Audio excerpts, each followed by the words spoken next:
Good evening বন্ধুরা, আপনারা কেমন আছেন? আশা করি ভালোই আছেন। দেখুন, আমাদের যখন গাড়ি পার্কিংয়ে থাকে, পার্কিং অবস্থায় কি হয়, গরমের সময় রোদের তাপ পড়ে বা তাপ না পড়লেও খুব গরম থাকে ওয়েদার।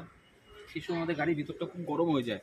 তো তখন আমরা যখন ভিতরে বসি, ভিতরে বসলে কি হয়, খুব গরম লাগে। এসি থাকলে এসি চালিয়ে যদি দিই, তাতে কুলিং হতে সময় লাগে, ঠান্ডা হতে ভিতরে।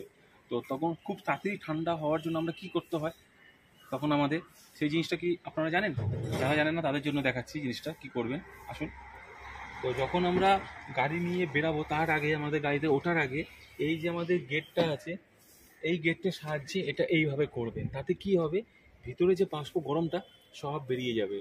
বেরিয়ে যাওয়ার ফলে আমাদের ভিতরটা গরমটা কম হবে, মানে ভিতরে গরমই একদম থাকবে না। তখন এসি চালালে তখন আমাদের ভিতর খুব তাড়াতাড়ি কুলিং হবে গরমটা বেরিয়ে গেলে। সেক্ষেত্রে এই গেট দিয়ে করবেন, সেই গেটের গ্লাসটা বন্ধ রাখবেন।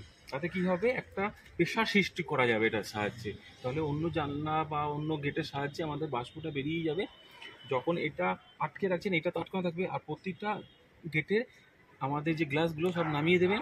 আর যদি প্যাসেজ থাকে, জায়গা থাকে, তাহলে আমাদের গেটগুলো খুলে দেবেন। তাহলে আরও তাড়াতাড়ি আমাদের ভিতরে গরমটা বেরিয়ে যাবে।